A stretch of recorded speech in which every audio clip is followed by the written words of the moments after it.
Do you love listening to your favorite podcast on Play.it? Sign up today for the Play.it newsletter to receive monthly updates on new podcasts, notable guests, trending shows, and more. Sign up now at playitnewsletter.com. That's playitnewsletter.com. Hear what you've been missing.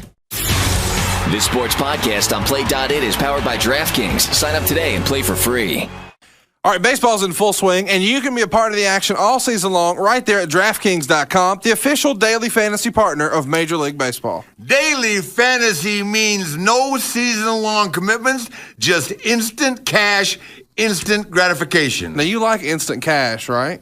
I do when I can get my hands on it. And you don't like season-long commitments. You don't really like commitment at all, right? Isn't that right? 4 times? Well, what? Right. So why wait? I'm avoiding commitment right now. Sorry, Wendy. Why wait until the end of the season to get paid? You can win huge prizes every day. And, Rick, you've won a few huge prizes, 16 world titles, right? At DraftKings, it takes a brand new season every time you play. At DraftKings, it's like a brand new season every time you play. Just pick a couple pitchers, you pick 8 position players, pick up your cash, and that's it. Picking up cash is what we do best, right? You can ask Peter from Colorado. He's like the $1 million man. He won $1 million in just a day, all from just playing fantasy baseball at DraftKings. And now you can win hundreds of thousands of dollars from fans like who, Rick?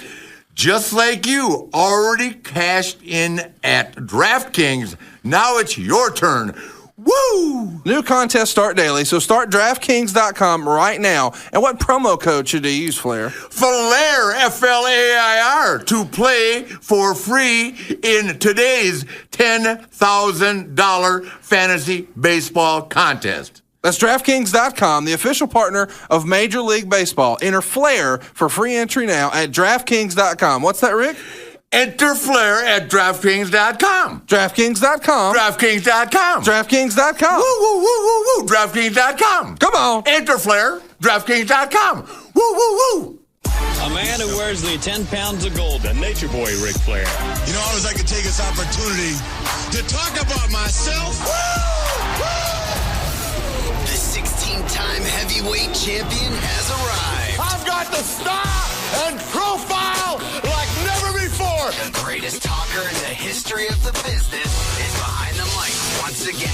You're talking to the Rolex wearing, diamond ring wearing, kiss stealing, wheeling dealing, limousine like, jet flying, son of a gun. Woo!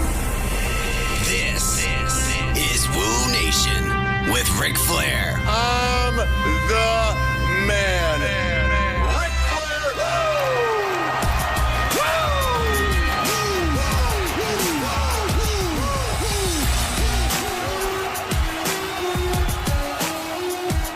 All right, you're listening to Wooooo Nation right here with Ric Flair. I'm Conrad Thompson. And, Rick, we've got a really special... We got to do it better than that, Conrad. We got to do it better. First of all, ladies and gentlemen, this is 16-time World Heavyweight Champion of Nature Boy Ric Flair with my great and phenomenal co-host, Conrad Thompson.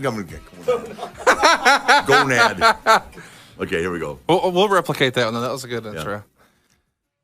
Yeah. Hey, this is the Nature Boy Ric Flair, 16 times your World Heavyweight Champion with my co-host, the great, the legendary Conrad Thompson. Today we are going to celebrate. We're not going to cry. We're going to celebrate the life and times of one of the greatest professional wrestlers of all time and obviously one of my best friends for my entire lifetime, Hot Rod, Roddy Piper. And just as FYI, do you know how many times I've wanted to say, use this line that was built in for Hot Rod? What's that? He would be sitting next to me, and I would say to the girls, because Roddy didn't want to get in trouble, I'd say, just, how much Rod can you take, honey? Sometimes that worked, sometimes it didn't, but it was standard. It's not a line I drop with the flight attendants anymore. In the 80s it worked, you know. Sure. How much a Rod can you take, baby? It's not for me, it's for my friend Roddy here. So that was the opening line. He had the T-shirt that said Hot Rod. I wish I'd have thought of that. I'd have got a lot of mileage out of that. Well, you did have the old shirt back in the day that said... what did it say? It was the one that Charlotte's shirt is inspired by. Back Do in it with the Flair? Do it with Flair. Do it with Flair is very generic to Hot Rod. You have to admit, which has more weight there, okay? No, I like that. Even Space Mountain is something you have to picture. A Hot Rod is right in front of you. Okay. Or can be. Anyway, Roddy Piper, the greatest of all time, the most funny guy. I inducted him in the Hall of Fame. And I swear to God, if you look at the two of them and look at some of the movies, I said during my induction ceremony that Jim, help me out here, Carrey. Oh, yeah, Jim Carrey. Yeah, Jim Carrey studied Roddy Piper to be who he is. I mean, if you look at Jim Carrey in some of those movies, that's hot Roddy Piper. Yeah. Same energy, same charisma.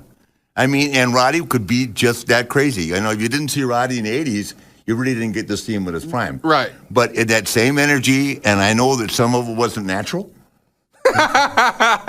Some of it came from GNC. He's having a good time. GNC, Diet Coke. Yeah. You know, Starbucks wasn't around back then, but they did have coffee. Sure. But Roddy Piper brought more energy and more action to a scene or to a segment in TV than anybody in the history of our business. It was can't miss television. Can't miss. And I'll tell you this, for all that Hulk Hogan brought to the WWE in the 80s, which Hulk brought a lot, he had to have someone to go against. Yeah. And there were a lot of guys that were the bad guys or heels, as you guys like to call them now.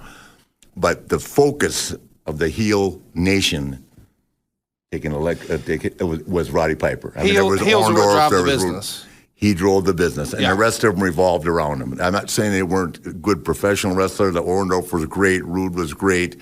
Go down the list. But Roddy Piper was the catalyst that drove the machine. And he had to be very successful in a promotion. You have to have a good guy and a bad guy. It was like Steamboat Flair, right? Right. Piper was the only guy that could make me a good guy. Right. Does that make sense? That makes Back in the sense, 70s, I mean, Piper was so hot as a bad guy that I had to be the good guy, and I hated it. That's why our matches were never great, because we didn't have chemistry. Right. We're both trying to tell each other what to do. Right. And he was very stubborn, as was I, you know. But Roddy Piper, I promise you, ladies and gentlemen, was one of the greatest stars in the history of our business, and we have with us today Brian Knobbs. We have with us today Jerry Brisco, and then several other surprises. And we're all going to talk about Hot Rod and the great times he had and what a great character he was and what a great wrestler he was and what a great personality was and how much fun he was to be with. So before we call Knobbs, because it's hard to get Knobbs off the phone, okay? I want to tell one story which is legendary. In 1976, we all started making so much money in Charlotte that we drove down to a small town outside of Charlotte, about 30 miles, and bought 11 Cadillac DeVilles. Oh, my gosh. Myself, Wahoo McDaniels, Paul Jones, Rufus R. Jones, Hot Rod, Jimmy Snook. I can't remember what it was, but we bought 11 of them, right? The guy gave us a deal, you know, like we cared, right? And so a group buy on Cadillacs. On Tuesday, we go to Columbia, 100 miles down the road, right? This is on US 21. There was no 77 back then.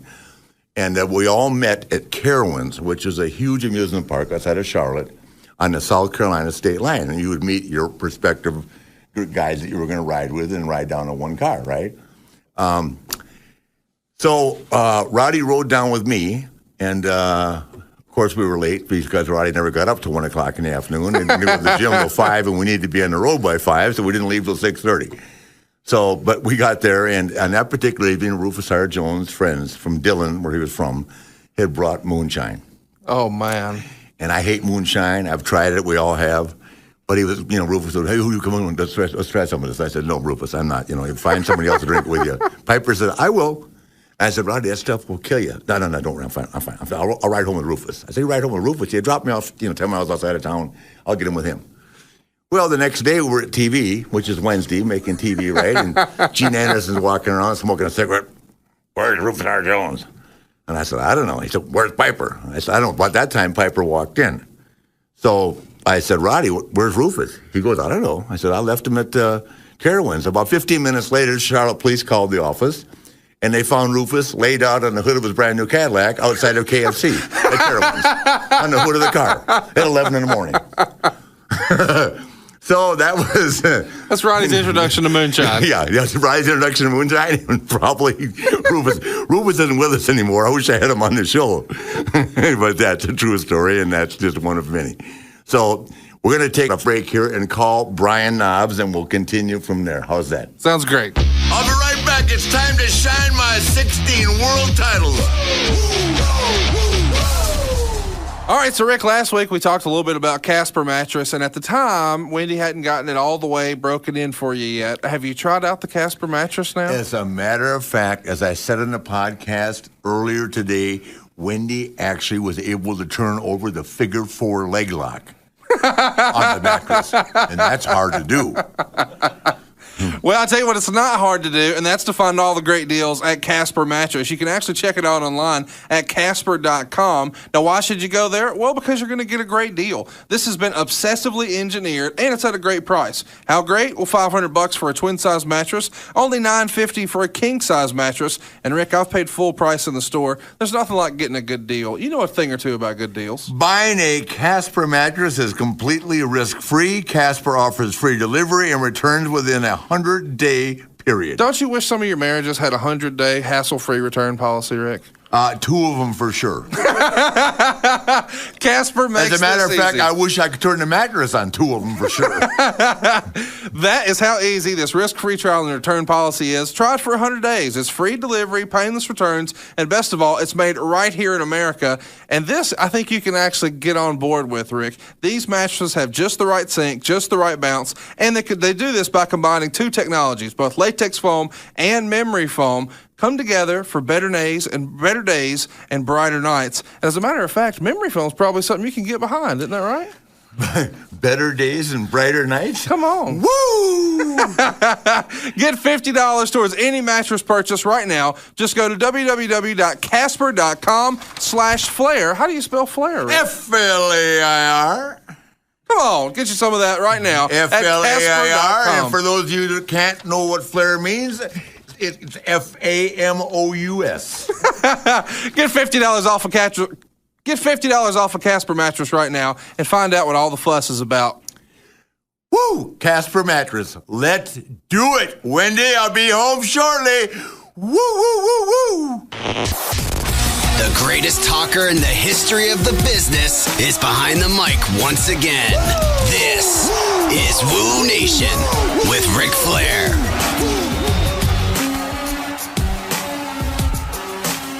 Okay, ladies and gentlemen, as promised, we're back with the one and only. And before I let him tell one story, the one and only Brian Knobs of the Nasty Boys, and before I let him tell one story about Roddy, I'm going to tell you a story about me and Brian, which really was one of the breaking points in my career because I couldn't believe he had the nerve to do it. But this is the story. We're going to Europe, and I have my son with me. So I say to my son, I'm going to take a nap. Keep an eye on Knobs. Well, he was dating Stacy Keebler at the time, and so he drifted off. So I walked up to Luger, and I said, Luger, keep an eye on Knobs. And, of course, that was ridiculous. He was doing something else, too.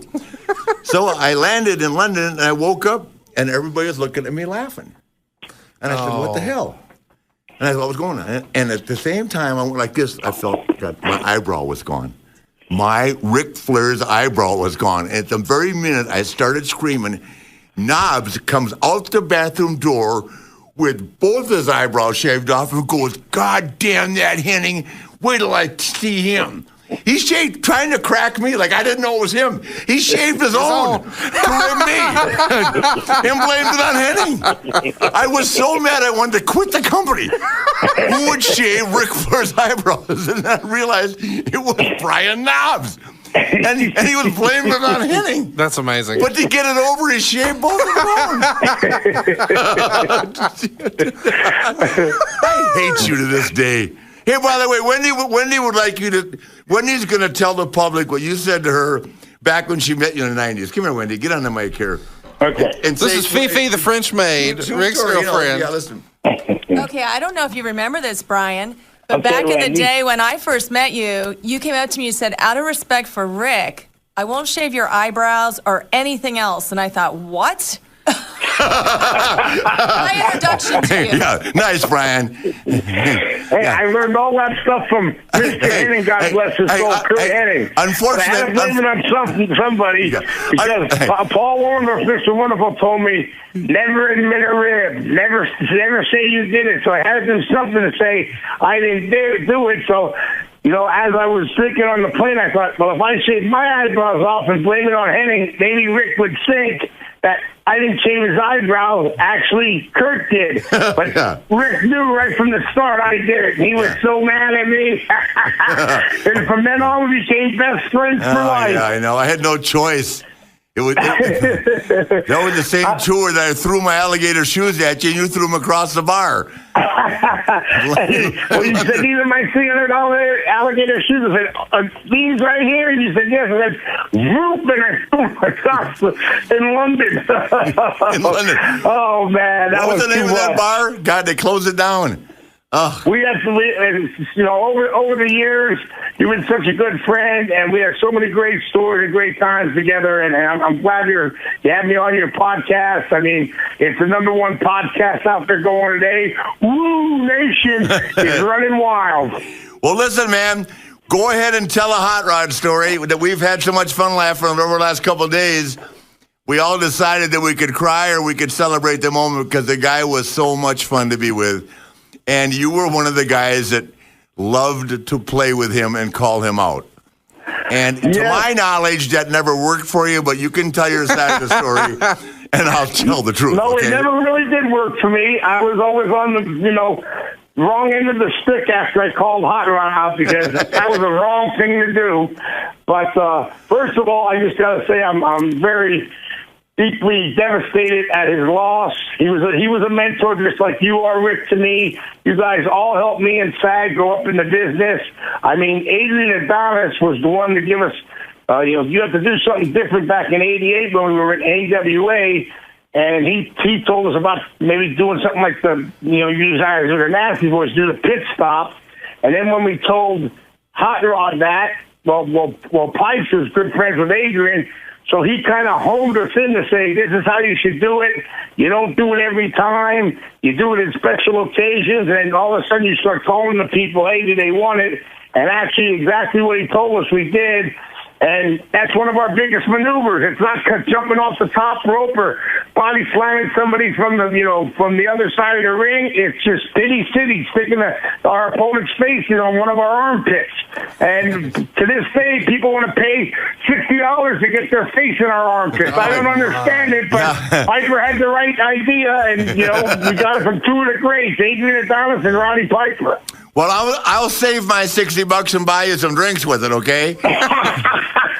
I think I experienced that once at a party, just to prove I could do it. We go all the way back, and we win the belts, and our first European tour as the WWF Tag Team Champions of the World. And I had opened my big mouth and start something with Rick and Roddy and Tito Santana, like the old timers, and it was me and Sag and Shawn Michaels and some of the young guys, Marty Jannetty. Us young guys can take you old guys any day. You want to drink, we'll drink. We'll go down. And so it started off like that before I even got on the plane. I had to open up my big fat mouth. So on the way over, who falls asleep first? Yours truly. And when I woke up, there was shaving cream all over my face and my head. And I went, Jesus Christmas, I fell asleep. So here, I went in the bathroom, cleaned up, and I fell back asleep. About 5 minutes later, I get the biggest smack across my face, and I wake up and I don't see nobody. Then I fall back asleep, another big slap. Finally, I woke up and I went, it has to be SOP Roddy Piper. Starting the trip, I had to open up my mouth, and I know Rick's in on it. So I told you not to go there. We land in Barcelona, Spain. We go out that night. After we wrestled, went out that night. When we came back, it was me, Undertaker, and Roddy. And Roddy goes, let's go. And I said, where? And in the hotel, there's 5-star hotels in had us put up at. There was a Spanish wedding going on, and Roddy just opened the doors and invited himself in, and they opened us with open arms. Wedding crasher before it was made. We all went in, we drank, we danced, we had the greatest time of our life. The next morning I wake up, the phone's off the hook. I must have been talking to my wife. My clothes are all over the place. And I'm like, where am I at? Oh, my God, I'm in Barcelona. Here I called, and it was like 12 o'clock in the afternoon. And we left him. The bus left. The tour left me. They said, "F the bastard." Let me intervene. And I'm freaking out. Well, oh my God! We just won the belt. I'm screwing up. Yeah. Jesus, what am I going to do? Oh Brian. my word! So I had a passport and my money, and I went to the airport, and nobody spoke English. I was almost ready to cry. I swear. And I go, "Oh, that Piper, he got me again, Briscoe." I said, "Well, what am I going to do?" So I yelled out, "Does anybody speak English?" Here's some guy spoke English and got me a ticket that went direct to the town we were supposed to be in. London. We went to Brussels. It was Brussels, remember? We went direct to Brussels, and you guys went somewhere else because there was only one flight, and Vince, if that flight canceled, the show would have been canceled. So they made sure that everybody would make the show. Here, I get in the cab, paid $167, rushing with my bags, and nobody's even there yet. I was the first one there. So when I came in, I put my feet on the table, and then guys come walking in the dressing room. Everybody goes, "I can't believe it, Nobs is here." So I made it before the show, and then I gained respect to not only Rick and Roddy, but one of the greats, Andre the Giant. And that night, when I walked into the bar at the hotel, Andre said, "You." I said, "Yes, boss, what do you want? Well, can I help you?" He said, "You sit by me.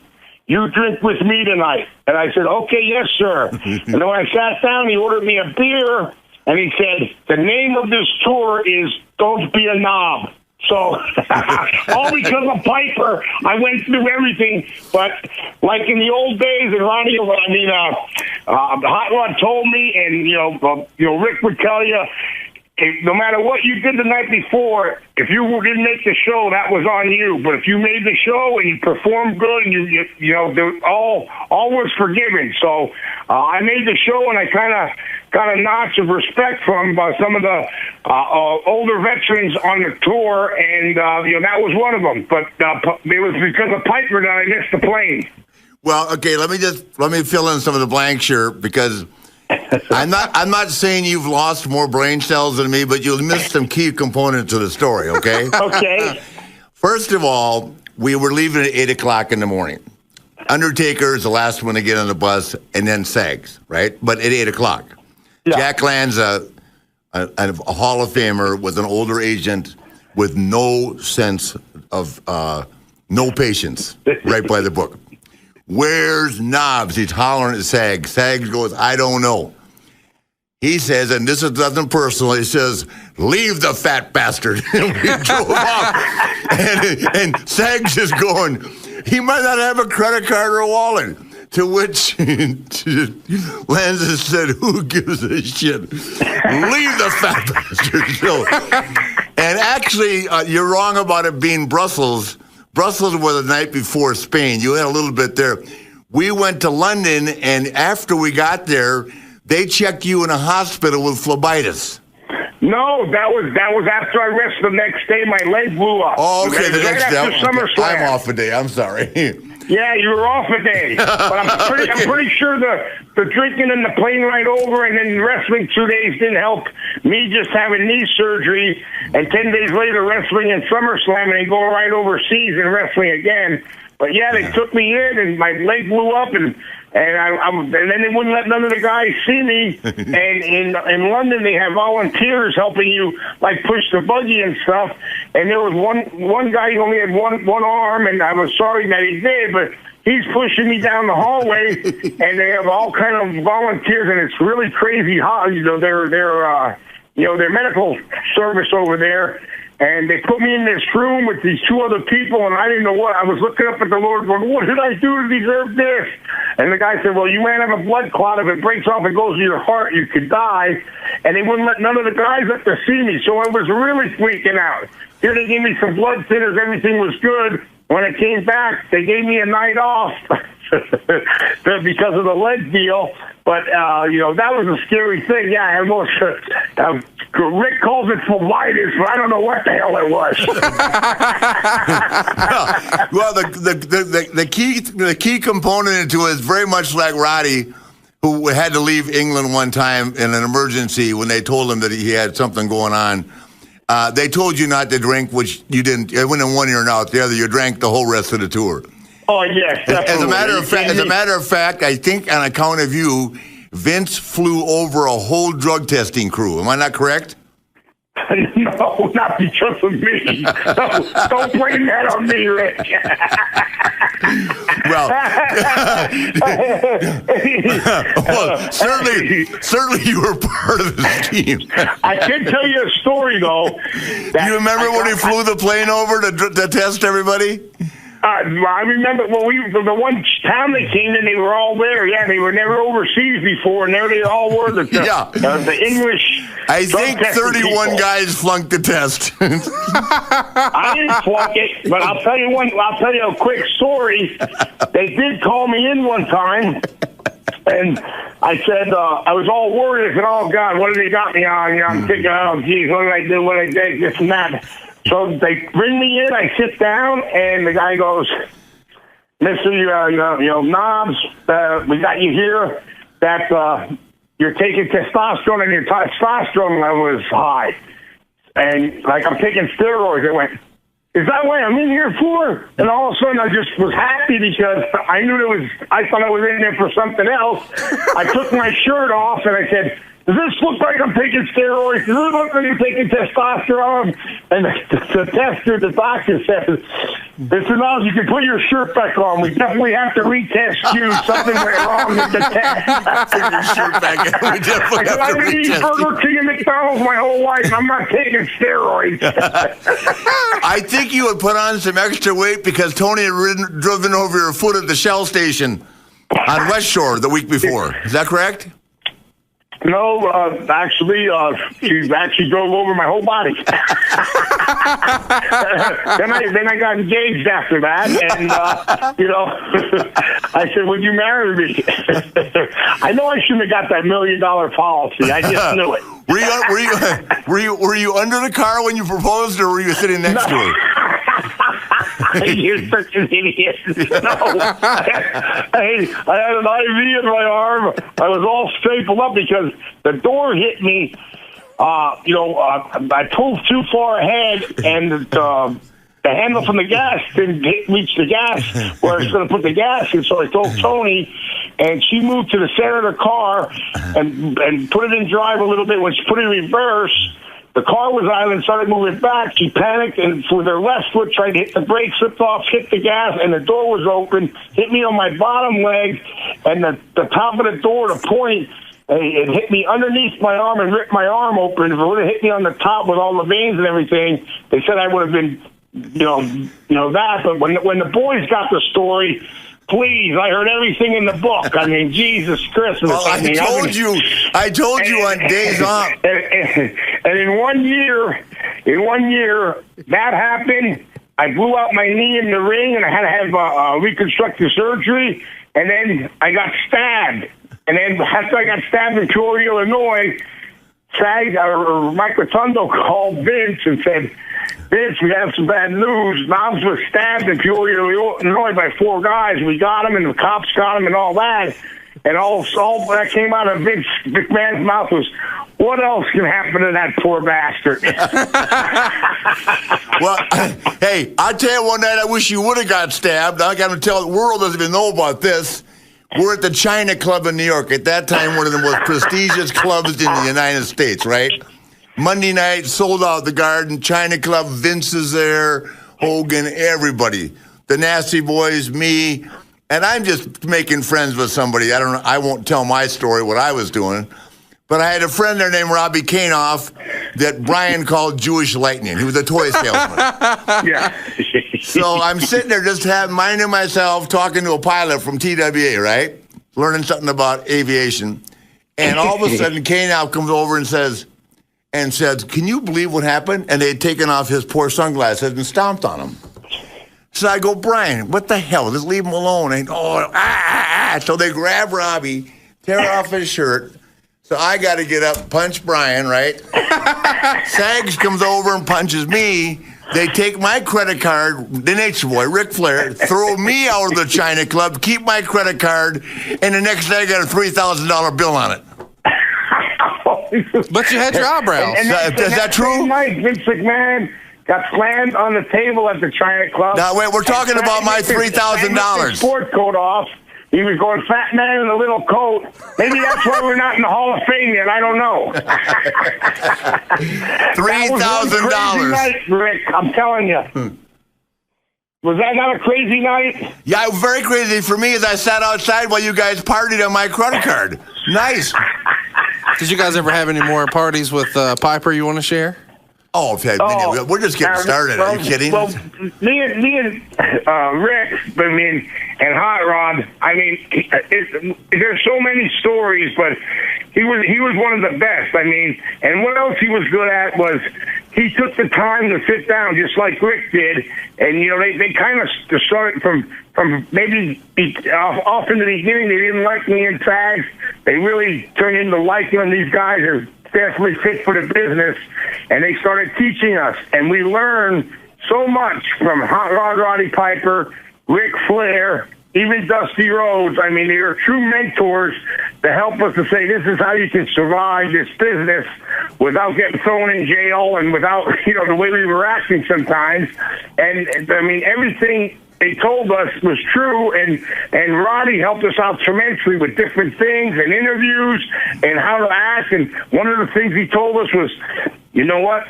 I'll tell you a little secret. When you walk out to the ring, when TV's on, he said, walk slow as possible. And we're going to walk slow as possible because then that means that's more camera time you're going to get. The camera will be on you and do your thing, but just take your time getting to the ring because the camera will be just solely on you. I mean, just little things like that. And Rick taught us so many different things. I mean, I was so... to this day, me and Sag are so heartfelt that he asked me and Sag to come up to wrestle Reed and David for Reed's first match. It was sold out up in Charlotte. And Hulk Hogan got so jealous that we were on and he wasn't. Hulk flew himself up and made himself special guest referee for no money. He just wanted to be involved, Wow. And it was such a special night. But that's because Rick's been such a good friend of mine, and so has Roddy Piper for so many years. And I'm like, I say right now, I'm trying not to. I hold back my tears sometimes, but when I called Rick. It really hurts sometimes, but the stories, I mean, some of them I just can't tell you. I mean, they're, I don't want to get nobody in trouble. I'm not no Jose Canseco, but some of them, we have a fraternity of brothers, and some of the stories are kept between us that are meant to be kept between us. And I'm sorry to the fans, but, I lived it. It's like nowadays, when the wrestlers get finished wrestling, they go back to their room, take their glass of milk, and play Xbox. Well, when we got off of our show, it was like we were the Rolling Stones. That's all I can say. We were like Mick Jagger, Keith Richards, and we were rocking and rolling. It wasn't no going up to your room to play a video game or drink some milk. That's for darn sure. Well, let me tell you, I'm like you. I cried on Friday. I cried on Saturday. Then Michael Hayes called me. You called me. Hunter checked on me. And, let's just say hypothetically I have 325 contacts. On my 325 contacts, I got at least 100 texts. Wow. I mean, my good friend Conrad called me 20 times. Wendy called me 20 times. Melinda called me 20 times. Mark Carano called me 20 times. Triple H, I mean, the outpour of people that were concerned because they knew how close we were. And then Michael Hayes called me back a second day and said, you know what? Roddy Piper wouldn't want us to sit here and cry. He wouldn't want us to miss one day. He wouldn't want us to miss one day in this on my phone, please. And I'm going to read a text that I got about Roddy Piper that kind of tells the story of it all. And it's from a guy that I did an event for, that Melinda arranged for me 2 years ago, or 3 years ago, and it was up in Hamilton, Canada, Edmonton, Canada. And he sent me this. First of all, he sends condolences about Roddy, and then he goes, my favorite story, apparently my gym teacher knew him from when they were young. On a stop through Winnipeg, He was able to meet up with Roddy, brag to all of us he was hanging out with Hot Rod that night. I don't know what they ended up doing, but no one in school heard from him for 2 days. You shouldn't try to keep up with Mr. Piper. He'll put you under the table. Yeah. That's awesome. And that's just the guy in Edmonton. That's not even a wrestler. Well, I can honestly say yes. To never challenge Hot Rod Roddy Piper. Even now, I won't even say them words because every time I did, I was under the table or lost for 3 or 4 days, or I didn't know where I was. Even though I was wrestling, I kind of lost myself a couple times. And like Rick said when he was giving the speech, when Hot Rod got inducted into the Hall of Fame, Knobs, you found out. You don't ever mess with Roddy Piper.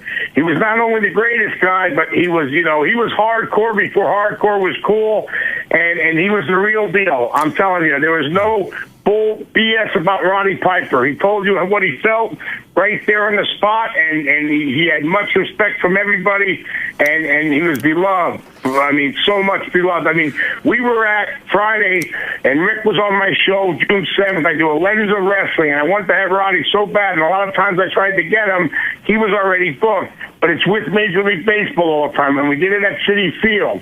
Well, this one we did at Marlins Park with the Marlins. During the game, they were playing the San Diego Padres, and right 10 minutes before we were ready to go on, it was me, Sag, Mick Foley, Kevin Nash, Bushwhacker Luke, who knew him and Butch knew him through the 60s. They knew him the longest out of all of us.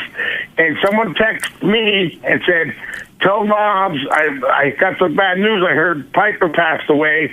And I stopped all the guys. I said, hey, guys, and this is right 10 minutes before we're ready to go out. And Kevin Nash and everybody else got on the phone to see if it was real.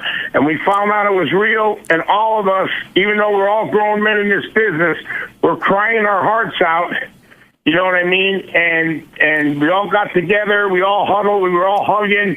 And it was such a bond and just like everybody loved Roddy. The guys who really, really knew him and been through a lot of experiences with him were all together there, and I mean, it was a sad feeling, but a good feeling. We went out and did the show, and then me, Sag, and Luke saying, take me out to the ball game. And at the end, I dedicate, even though it was better than what Roseanne did, but I'm just going to tell you, I dedicated it to Hot Rod Roddy Piper. We love you. God bless you, and thoughts and prayers go out to your family. So, I mean, we were really choked up and emotional that whole day. And then the next day, I called Rick. That was Saturday, and we talked. And then we started off, really somber. And then all of a sudden, we started telling stories. And before you know it, me and Rick were laughing our butts off because we had a lot of good times together. And he was one of the greatest person I ever known. And all I can say is, thank you, Roddy. You will never be forgotten in my heart. I'll miss you forever, and I'll think of you all the time. Yeah, well, let me tell you something. I'm just going to go on record as saying he's the greatest heel in the history of our business. He was fearless. He knew how to get heat, and he wasn't afraid of heat.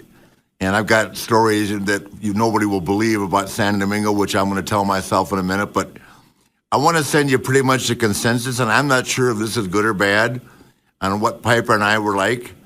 Hunter was one of the people that checked on me, as I referred to earlier. So he was checking in. I won't go over the first day, but he goes, how you doing today, Nate? This was on Saturday. This is a text message from Hunter. A text message from Hunter to me, and I goes, how you doing? And I go, thankful for friends like you, and focusing on all the great times Rod and I had together. That's my reply to Hunter via text. And he goes, at least the ones you can remember. Then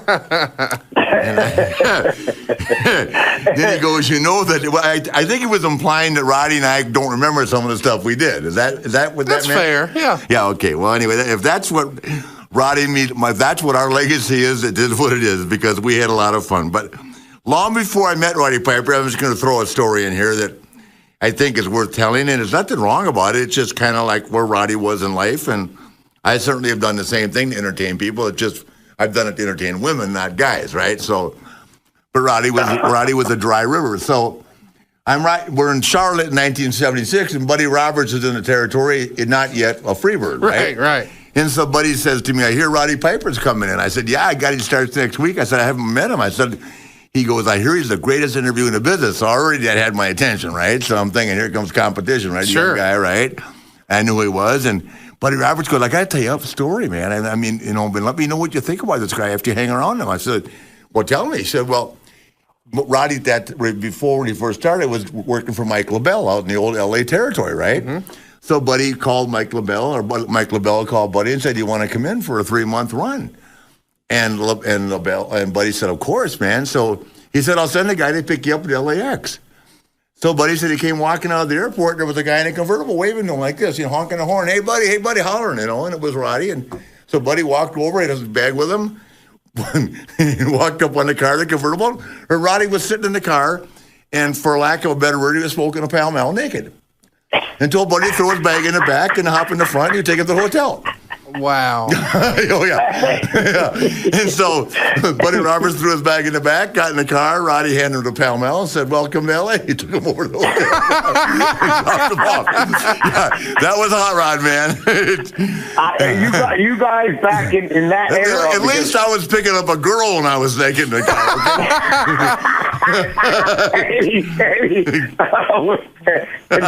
Don't let me start about you in the robe. And Piper was there in that too. When you came down with the robe, and I had to come down with cowboy boots, and I thought I was naked. You can tell Nobody that story. wanted to see that. Please. You can tell that story. That was in London. That was in London. Rick comes down with the robe on and nothing else on. He opens the robe up and with a full packed bar. So I go, and Piper's there. I wouldn't let him outdo you, this and that. And this is what Dusty used to do. Just come down naked with his cowboy boots on. So that's what I did. And I'll tell you, Rick's body was a hell of a lot better looking than mine. When I came down, I think I scared half the people out of the restaurant. Why do you think I wore the robe? Wouldn't you have that kind of exposure? Wow. But we had such good times. There was a method to my madness. Keep the robe handy. You're definitely right. And my brother-in-law, who people that don't know, was Greg the Hammer Valentine. And we were going to try to get him on today, but he is still so devastated because, that dog collar match goes down in history with him and Piper. And that was one of his friends. He talked to him every week just like Rick did. And it's just a shock to all of us. But, you can't, like you say, he would want us to have fun and enjoy and celebrate his life because he was one of a kind. There will never be no one like him. And I'll second what Rick said. The greatest heel in our business ever. Yep. And look, he was in WrestleMania 1, and now they're up to WrestleMania 32, 33. And he was great at whatever he did, but he knew how to get heat that people actually wanted to kill him. Yeah, he did, and he wasn't afraid of anybody. I mean, they had a riot in St. Louis with Junkyard Dog. They had a riot with Snuka. They had a riot. I mean, I wrote in my book, and I firmly believe this. I think that he was very difficult for Vince to control, which is understandable, the Roddy we know. But he would have been a phenomenal world champion. He never got the world title because Vince didn't think he could control him. I mean, that was the deal.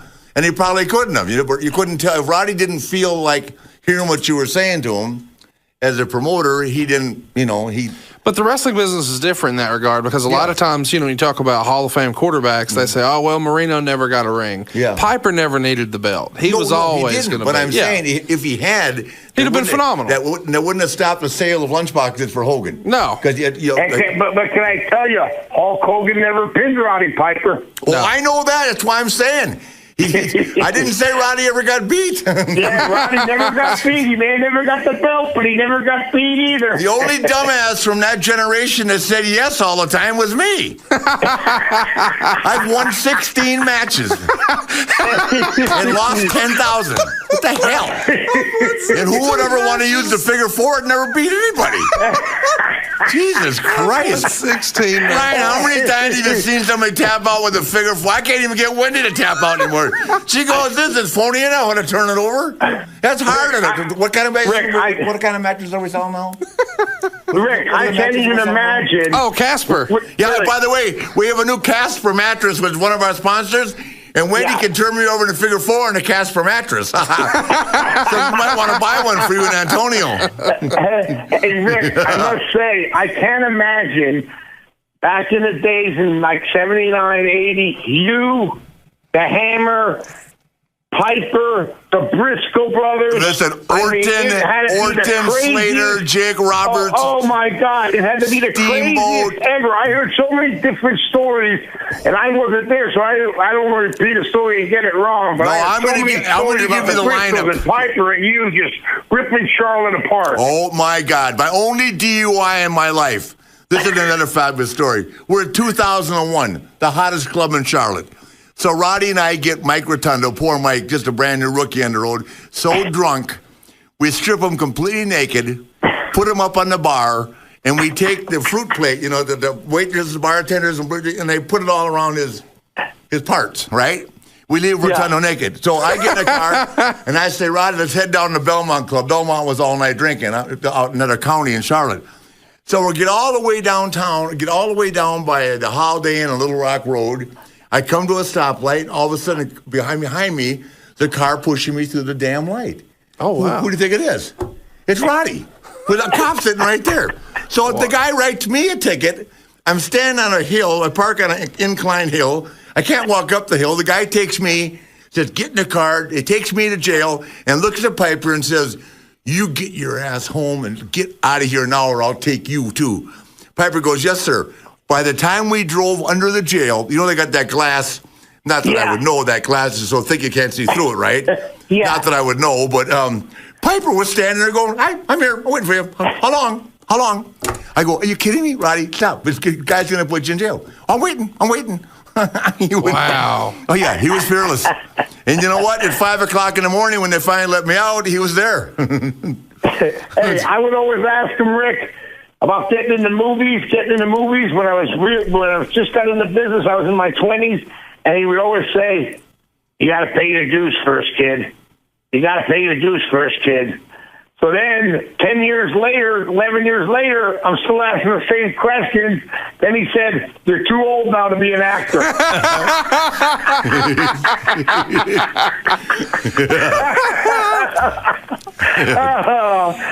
I dearly will miss him. He was the greatest. Yeah, well, we'll say that, and we love it, and I know you mean that.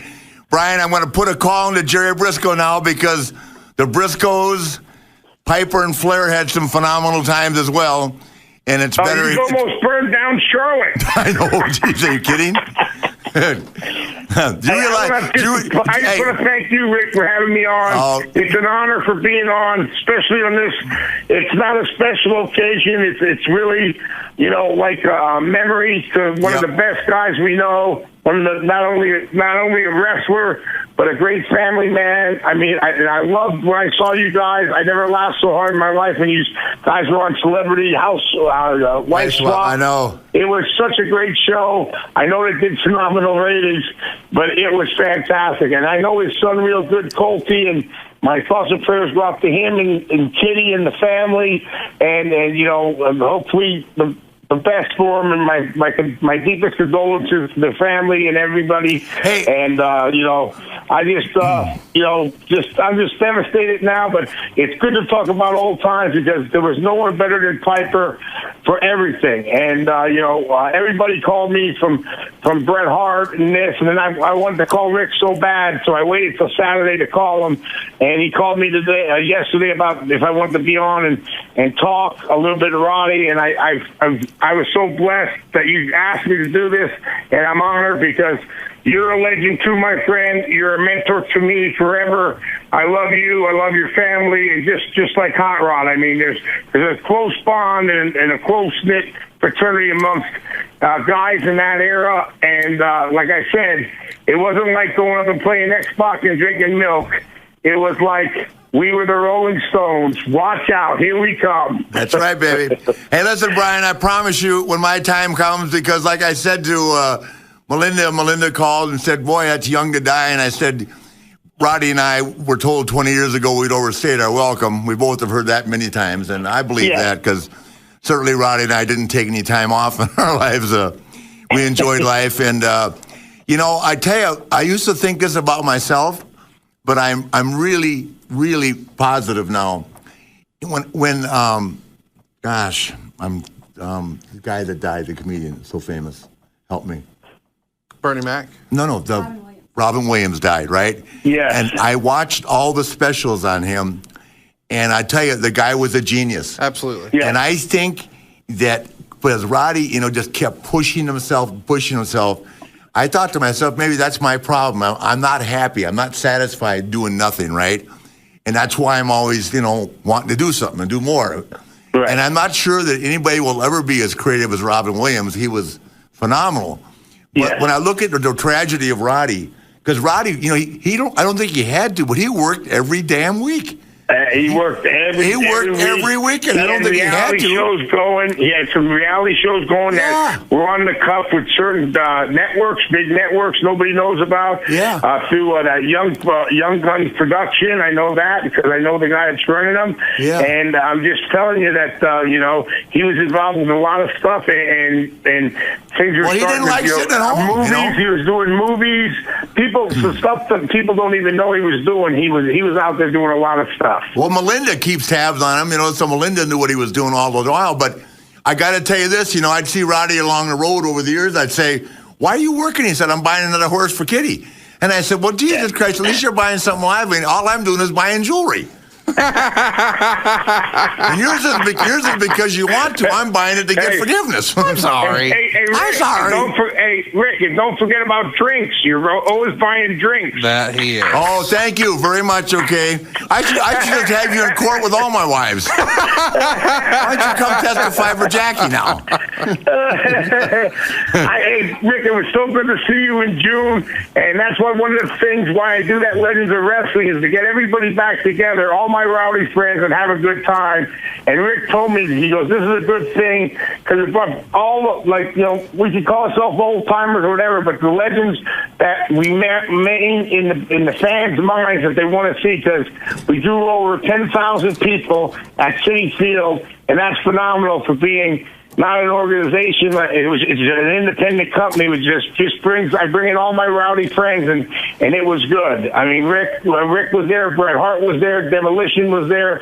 I mean, Nasty Boys. You just go down the line of just that, Hall of Famers and legends of the wrestling, and we all had a great time. It was fun. I'm telling you. Thank you so much for joining us today on Woo Nation, Mr. Knobs. We really appreciate you taking a few minutes to go ahead and celebrate the life of Roddy Piper with us. He's sorely missed, and we appreciate your contribution today, sir, very much. Thank you very much. And again, God bless you, Roddy Piper. I love you forever. I'm now going to go have a shot in the beer just for him. He would want me to do it. I love him to death. I'm going to miss him. He was the greatest of all time. Thank you, sir. Thank you, guys. All the ladies love Slick Rick. You know they love Woo Nation. Don't go anywhere. I'll be right back. Introducing Play.it, a podcast network like no other. From award-winning news programming and #1 sports brands to entertainment and business leaders, Play.it is delivering storytelling at its best. We're going to be having conversations with newsmakers and culture shapers. I will be talking mostly about fashion and how I've been marketing all of my life. Tech, culture, and entrepreneurship. Everything in the world of sports entertainment and wrestling and beyond. Hear what you've been missing at Play.it. This is Woo Nation with Ric Flair. Back on the air, ladies and gentlemen, on Woo Nation, and with us right now, God, I don't know what to say about this guy. He and his brother were two of my closest friends. And I say this, I think, too much, but I can't say enough about Jerry Brisco and Jack Brisco, the Hall of Fame, both inducted the same year I was. And my opening line at the Hall of Fame induction was going to be, this is the first time in my entire life that I've been in an enclosed building with Harley Race, Jack Mulligan, and the Briscoes. that that serves alcohol, that there's not a fight going on, okay? And then I said, I did say, though, there's a reason why that you don't give Indians booze. And the Briscoes are the reason, okay? Well, I think Wahoo fit in there, too. Oh, Wahoo's in there, too, okay, but I don't have him on the air. The Briscoes are the only two guys, now think about this, national champions, huge recognition in the amateur world, huge respect in our business. They're the only guys that could leave Richmond, 300 miles from Charlotte, and drive past 9 exits off of 85 in Charlotte all the way to Greenville, South Carolina, before they realized they'd passed Charlotte. You know, if it hadn't been for that big peach there, that big landmark, that big peach there. The peach is in Gaffney, by the way. We would probably ended up in Atlanta. Yeah. The peach is in Gaffney. That's 60 miles away to the Greenville. You probably thought it was a peach. Yeah, exactly. Yeah, I haven't told the story yet, but the greatest one of all time was Dick Byers, huge amateur guy at Syracuse, great career as Mr. X and the Destroyer. He calls Jack and Jerry his mentor, his guy that he broke in, Mike Rotundo. And who do they ask to take under the wing? Who does he ask to take Mike under the wing but the Briscoes? Wow. So, I mean, I won't tell that story. That's not Mike's day. We'll wait and do it, but... Poor and Mike. Blackjack actually did the same thing with Jack and I. Asked us to take Barry under the wing down and we sent him down there to Florida, and he said, "You guys take care of him." Barry wasn't quite the virgin that Mike Rotundo was. Mike was a cherry. Mike was a cherry. yeah, he sure was for about 6 weeks. Jesus Christ. I could never see the guy. He always had a glaze over his eye. I don't know whether he was intimidated, scared, or just hungover. You remember when he tried to jump that fence? Oh, I certainly do. He was in the hospital with a torn testicle. Yeah, tell that story. He tore his scrotum jumping a fence. He was trying to jump over a barbed wire fence to get into the Days Inn. He tore his testicle sack off. Yeah, big time. They had to stitch it up. Then the stud shows up the next day wanting to work. Yeah, no, we tell Jimmy Crockett, Jimmy, he just ripped his sack off. True story, I know. Jesus. Well, hey, listen. Today we'll leave Mike alone for a while. We'll get him another day. But today we're celebrating life and times of Roddy Piper, and I know that you and Jack had a special place in your heart for him. And God only knows, from the time that Ole Anderson was dumb enough to fire Piper from the Atlantic or from Georgia Championship Wrestling, and Roddy said to me, "Do you think I can start going to the Caribbean with you for Carlos Colon?" I said, "No problem." And from that point on, the Briscoes and Piper and Flair toured the Caribbean on a regular basis. It was fun, but it wasn't pretty. What a run, though. It was fun. Where do I have a $2,000 bar tab at a Holiday Inn in the Condado? Oh, we walked in. This is the Nate at its finest. We just sold out the Brill Stadium, about 20,000 people, and right outside of San Juan, Carlos and Rick for the title, and so we had to celebrate, of course. So Jack and I were on the card, and the next day, Rick and Roddy were going to Dominican Republic for a shot over there. So we're sitting at the Holiday Inn, and we're coming time. As old timers used to do, to sit around and BS, and all of a sudden, hey, let's do something. Let's play basketball. Well, it's about 110 degrees in San Juan, right in the middle of the Caribbean. Right in the middle. So we go out, hotel gives us a basketball. So I don't think, Hot Rod being from the Great White North, in the northwest part of the country in Canada, hadn't seen too much basketball. So we challenged Rick, the world champion, and Piper, one of the biggest stars in America, to a basketball game. My brother and I, we're not basketball, we're basketball. But you know what? We're a little bit smarter than those two guys. We got them out there. Rick didn't have any tennis shoes on. I don't think Hot Rod had any on either. So Jack and I, like I said, it's 100 on that basketball court. It's right in the middle of the sun. So we're not trying to score. We're just passing the ball. And Rick's running back and forth trying to steal the damn ball from us. Hot Rod's running back and forth trying to. And by the time it was over with, they both had blisters on their feet that they couldn't even wear their wrestling boots. Well, here's the deal. The thing of it is we were having a few drinks because I didn't think I had to wrestle that night. Then I got there and had to wrestle an hour. And then we came back, and I actually refresh your memory a little bit. We had a $2,000 tab that night. You and I and Piper and Jack were drinking at the bar, and some guy came in and shot somebody, remember? In the Holiday Inn that night. I forgot all about that. Yeah. There's a regular deal in the Condado. A guy came in and shot somebody, and Jack looked at me and said, hell, let's just keep drinking. What can we do about it? I said, okay. Yeah. No problem. So on the same night, and I'm sure you'll remember this too, Stan Hansen, Piper had seen Stan Hansen somewhere use the clothesline to knock someone down. So Piper, of course, you remember that bridge they had from one hole to the other? Oh, yeah, I remember that. With all the potted plants, Roddy was hammered and ran across the bridge, knocking down all the potted plants. Yeah. Wow. Yeah, so they came and arrested Roddy.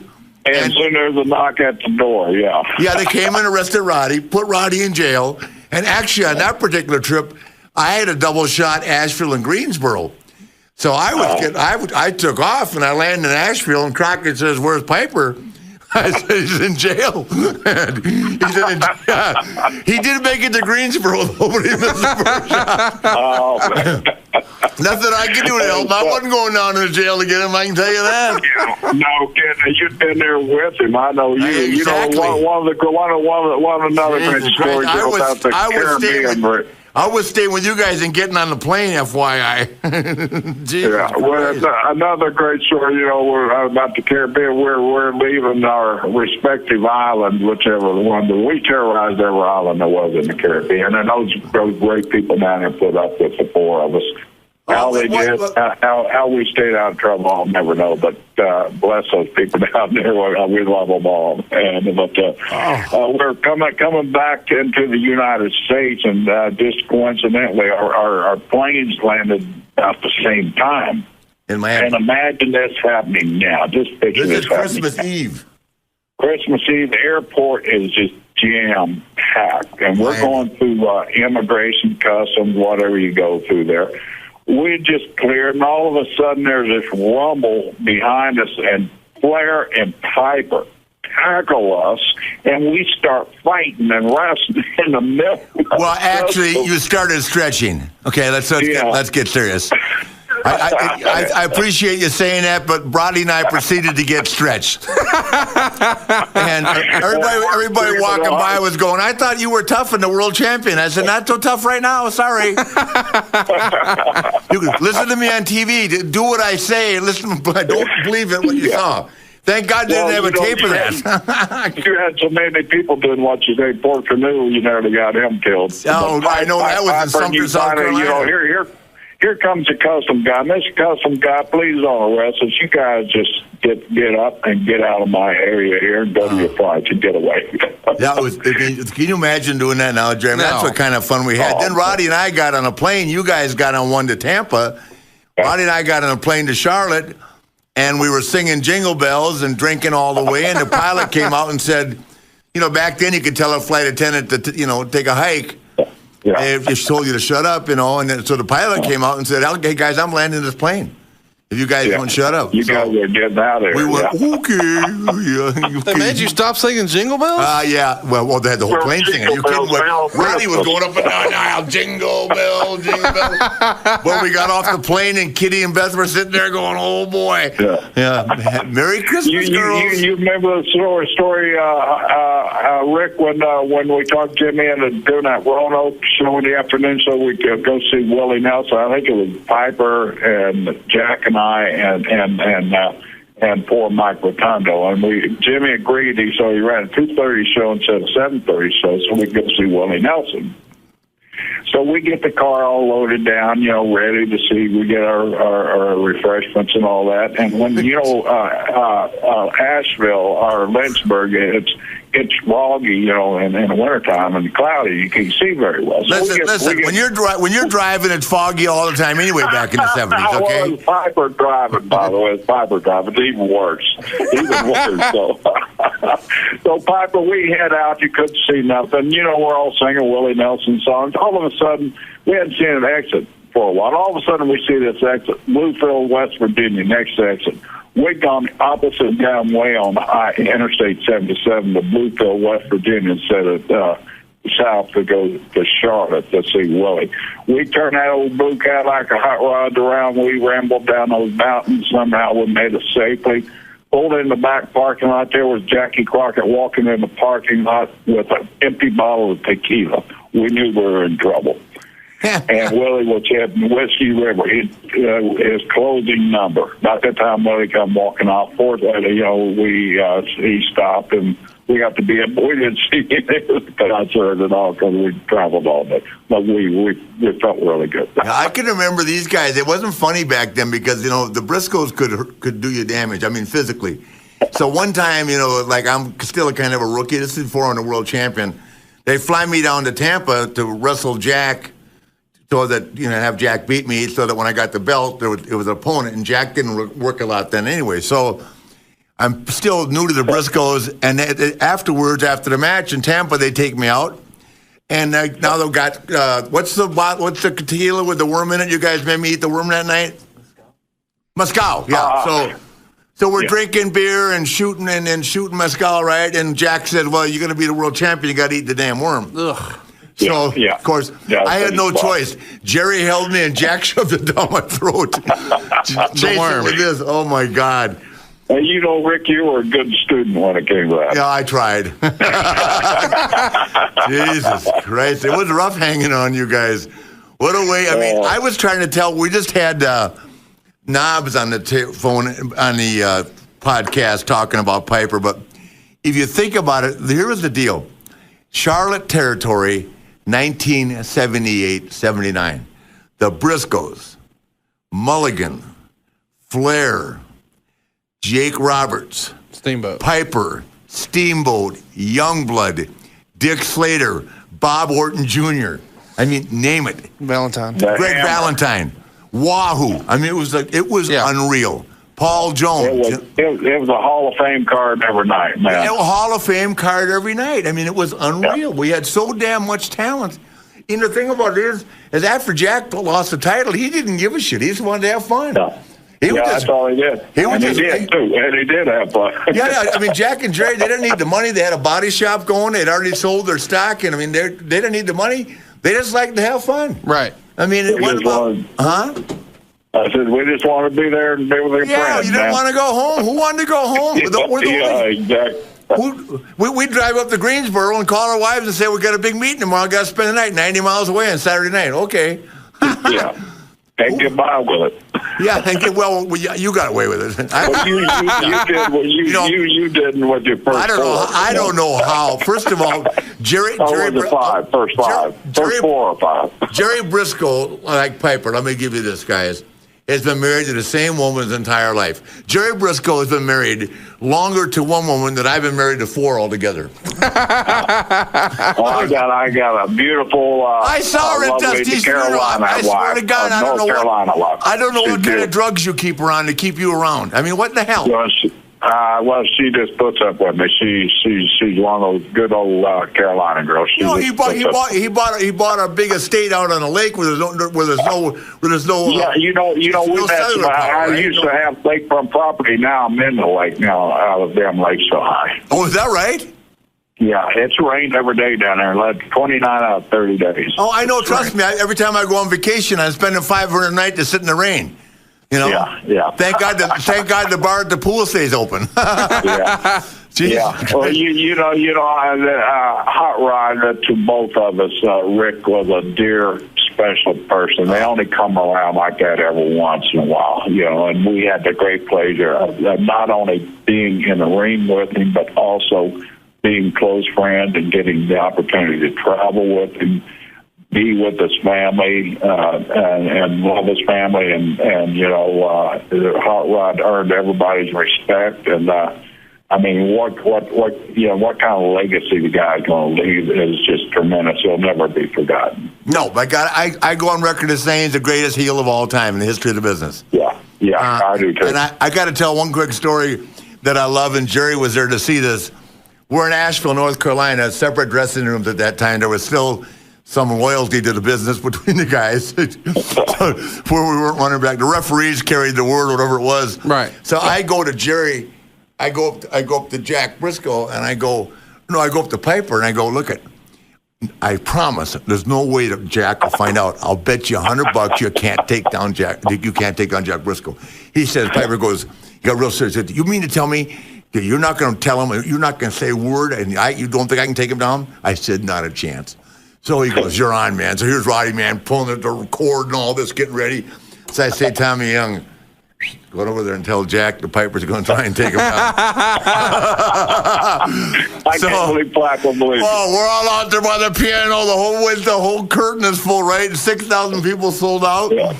And finally, 10 minutes goes in, and Piper was waiting, man. And Jack was just kind of dancing around. Jack always looked like he wasn't ready.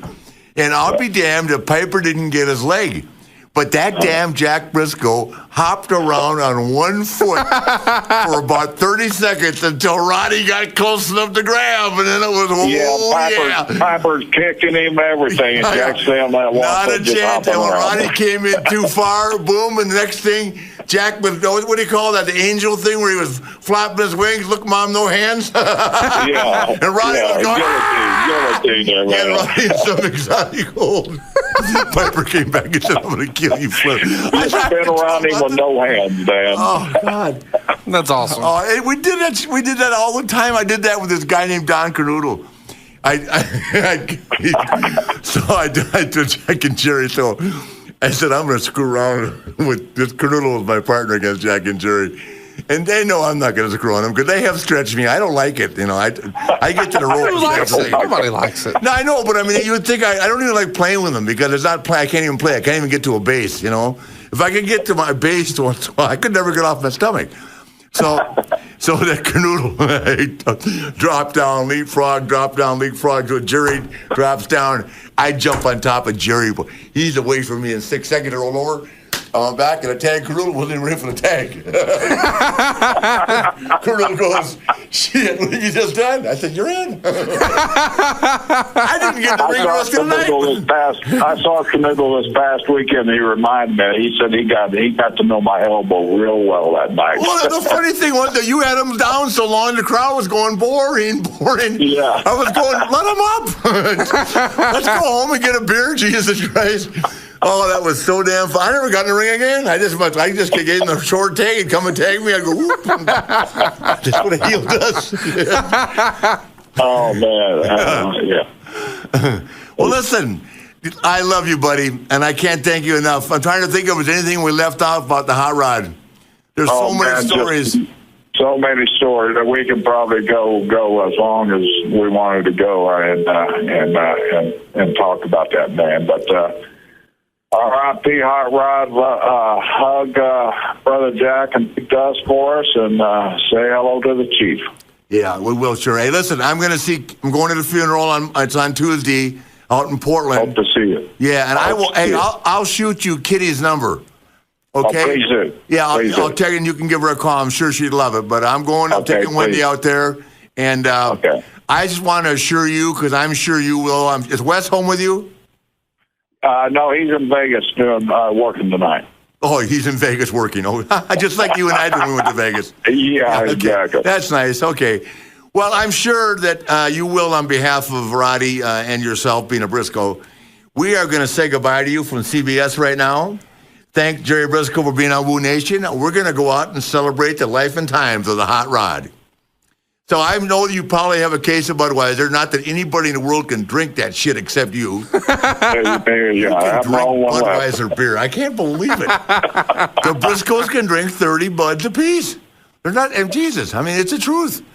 I love you, buddy. That's just one way. Love you too, man. Thanks so much, and R.I.P. Hot Rod. Hey, love you, buddy. Hey, listen, do me a favor, will you? Roll me a lucky strike tonight, okay, buddy? I sure will. Take care. Woo! Woo Nation. Bye, Jerry Brisco. Woo! Bye. Ladies and gentlemen, that was Jerry Brisco, and good Lord, we could go on all day long, but I think we've touched on some interesting stuff, and we've laughed and had fun, but I think most importantly, the people have expressed, even through all the humor, that Rowdy was the best heel in the history of our business, that he was a great father, a great husband, a great guy, and very close to me, but not just to me. Rowdy, whoever he touched, and he impacted their life, and the Briscoes, who were as famous as anybody in the business, and obviously Brian Knobs, who was a great character in that business, and a guy that's worked through tons of injuries, and the Nasty Boys, so much fun to be with. And I could have 30 other people on here, but Rowdy wasn't afraid to speak his opinion, and is I can't remember whether it was Jerry or Brian. He did.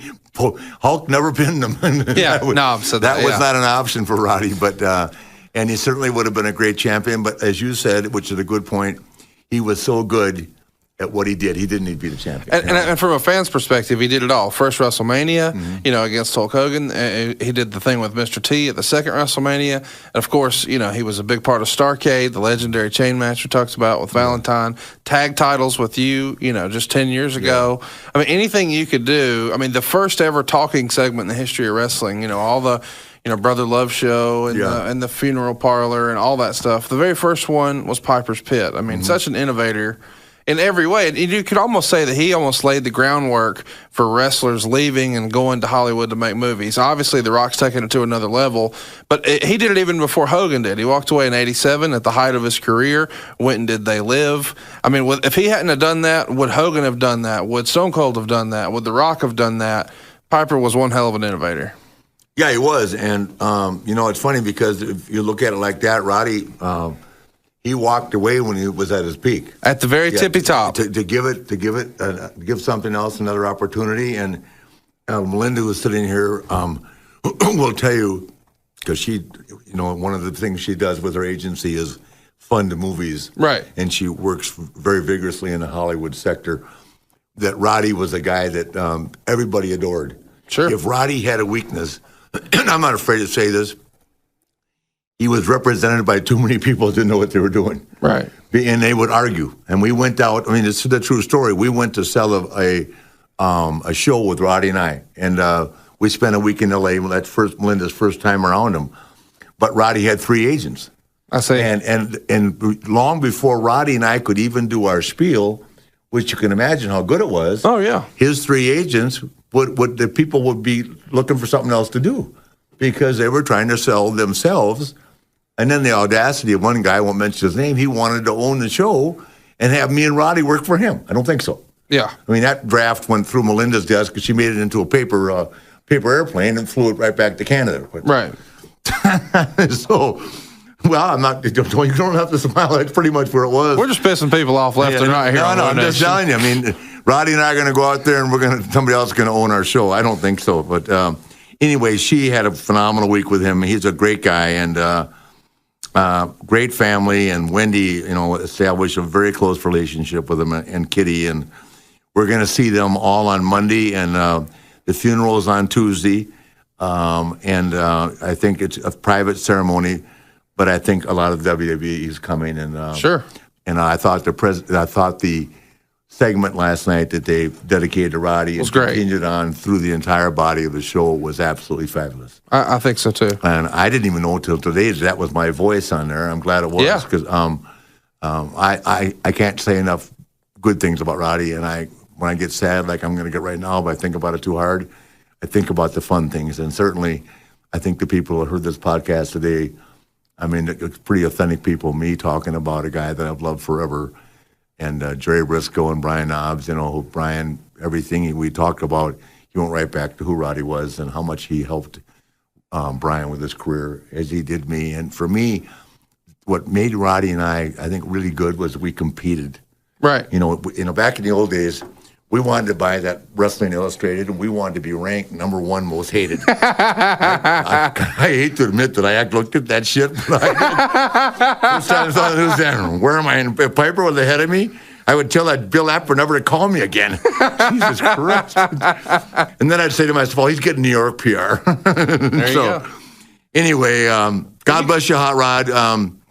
Going to love you forever. Think about you forever. You're a part of my life. You're a part of Woo Nation. And on behalf of Conrad, my good friend Conrad Thompson, Melinda Zanoni, my attorney and agent, and also a close friend of Roddy's, and Wendy, my fiance, who was here with us today, and had a close relationship with Roddy, and obviously from wife swap became very close. I don't know how she lived with Roddy Piper on that mountain for a week. Before we let you go, you got to have a fun wife swap story about that whole experience. I really don't. I just drank with Kitty. I didn't. I knew Wendy wasn't having fun. First of all, the guy goes to bed at 3 in the morning. Don't get up till 11. Right. And you don't want to be there when he gets up. He's not in a good mood, right, Wendy? Jesus, forget it. I used to call him the houseplant. I thought you used to say, Roddy, I tell you what I'm going to do. When he was living at the Days Inn, I'm going to come by and water you during the day. Make sure you stay moist until you wake up. Okay, we got to go to work tonight sometime. That's awesome. It's a true story. He would go to bed 3 in the morning and sleep until 11 or 12, and get up and start his day. So I'd drive by in the morning with a water plant. I'm just kidding, but I'd say, I'll come by and water you. I call him the houseplant. That's hilarious. Yeah, what are you doing? Sleeping. Leave me alone. So anyway, great guy, great times, and one of the most, probably the most real character in the history of our business. Yeah. The Hot Rod, we love you, man. Love you. Hope you guys enjoyed Woo Nation today. Until next weekend, we'll have another big guest. This is the Nature Boy, Ric Flair, along with Conrad Thompson, Huntsville's only millionaire. Oh, my God. Huntsville is the only man to have a car that costs more than any building in town. Get out of here a brand new Rolls Royce. Oh. A guy that would have knobs over, but a millionaire can't drive around in a Rolls Royce with no eyebrows. Oh, my gosh. Yeah, we're talking about Conrad Thompson. That's right. So when you guys come to autograph sessions this week and see me, feel free to say, where's the millionaire? Oh, my gosh. And I'll say wherever he wants to be because he's Conrad Thompson. The Nature Boy saying, woo! Now, Conrad, I hope you're taking us out drinking, okay? Right. Okay, let's do it. You got 17 credit cards. You got the black with you? I do. Silver, gold? No, all platinum? that. All that. Okay, let's go. Woo!